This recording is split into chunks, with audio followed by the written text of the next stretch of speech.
Okay, so first law of thermodynamics. I mean, that doesn't sound scary, and it's the end of the semester, so we got lots of energy and we're totally ready to learn stuff.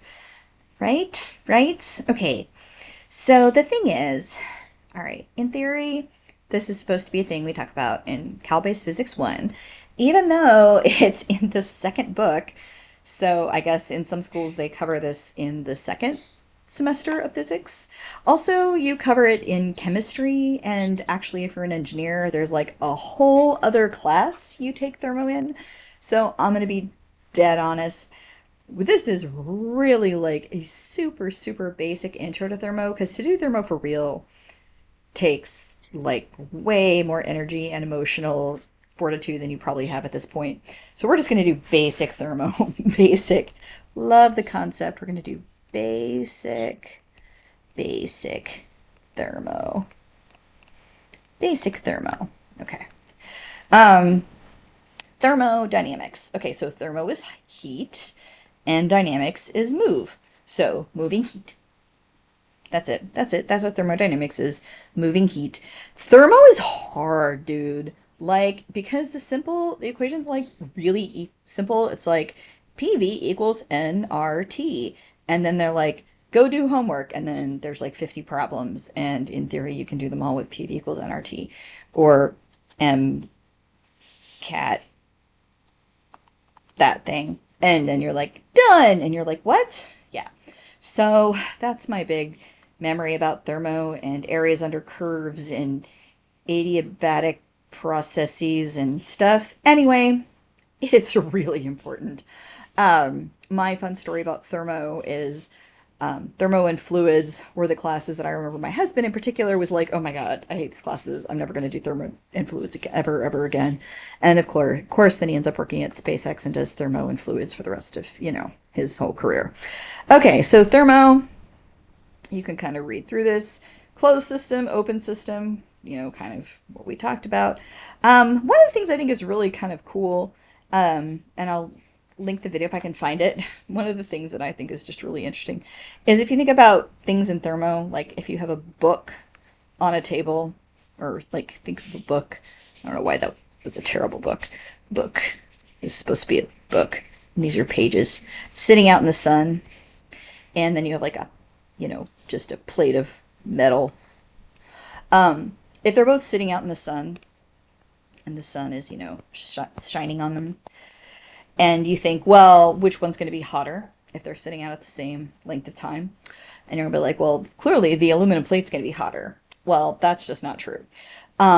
So they're going to have the same temperature because they're in equilibrium with the universe.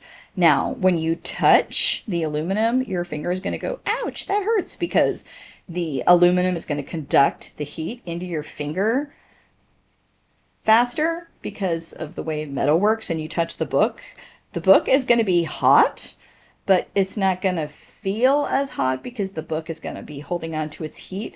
But I guess this is one of the weird things about thermo is there's like things that, I don't know how to describe it.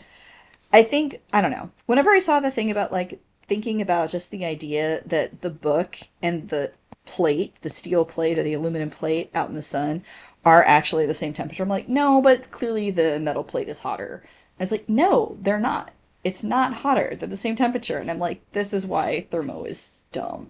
And all the equations are like really, really, really easy. And then all of a sudden I can't do any of the problems. Well, I mean, I can do them because I teach it, but it's crazy. So just so you know, when you get to thermo, it's okay to cry a little. So we're just trying to get you some basics of thermo. So whenever you do take thermo for realsies, you're like, okay, wait a second, I've seen this before.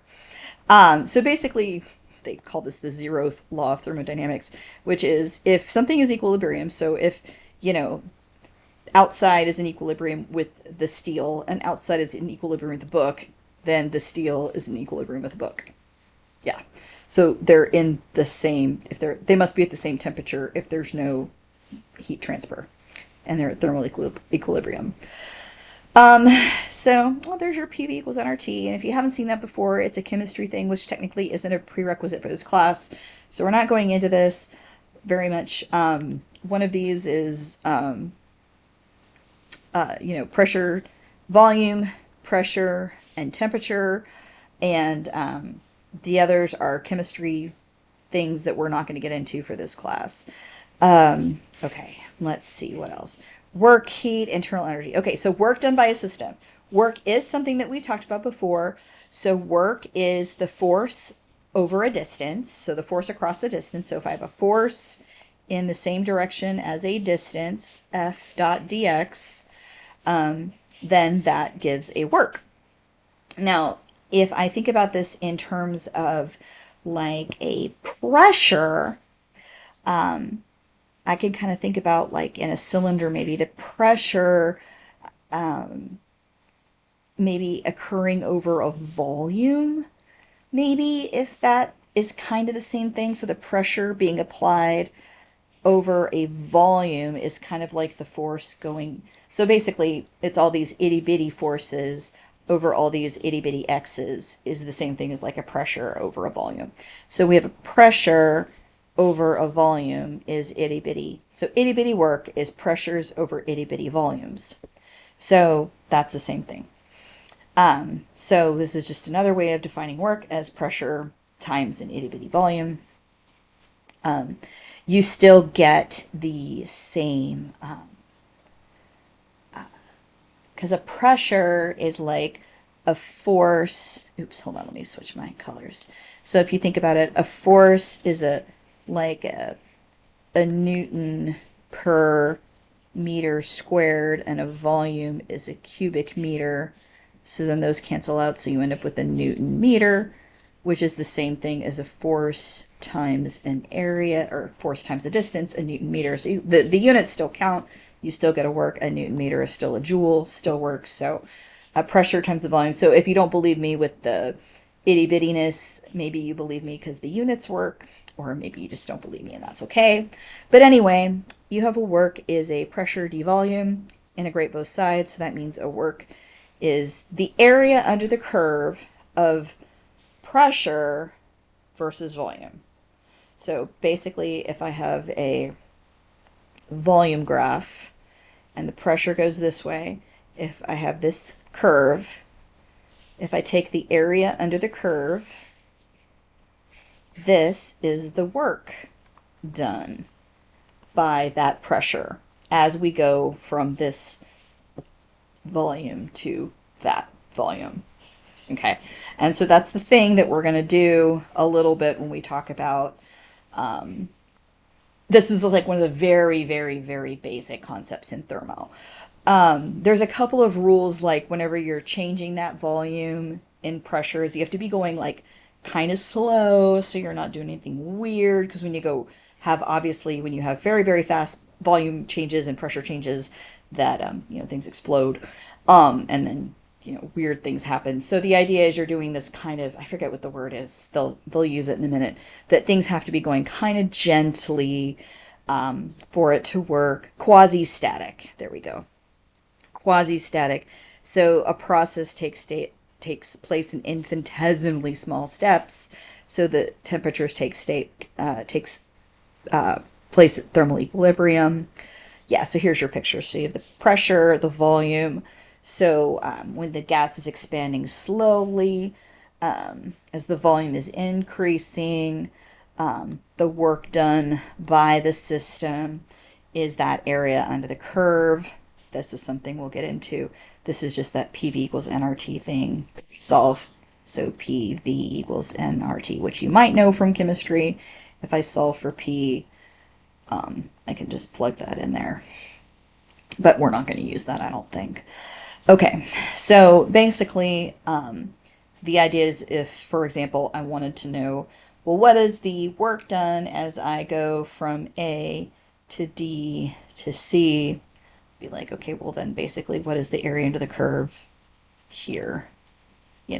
So I'd have to find this whole area here. Okay. And if I go this way, it's considered positive area. If I go, like, if these arrows faced the other direction, like if I wanted to go from C to D, this would actually be considered negative area, even though it's weird because it's not under the curve, but because you're losing volume, like if the arrow pointed the other direction, even though technically it's not negative area, it would be considered a negative work because you're going the opposite direction. So don't worry about that. I'm coming back to use that. Let's see. Anything else super exciting here? We're not going to do van der Waals. Internal energy. So yeah, internal energy, just like before, but I don't think we're really going to pay attention to that. No, we're not going to do that. Okay, I'll start the next video here with the first law of thermodynamics, which is really what we're going to mostly look at, but you are going to need to be able to use these simple little graphs here and just be able to read them, kind of like I showed you. But you will get a little bit of practice on them, but the next video here will be about the first law of thermodynamics.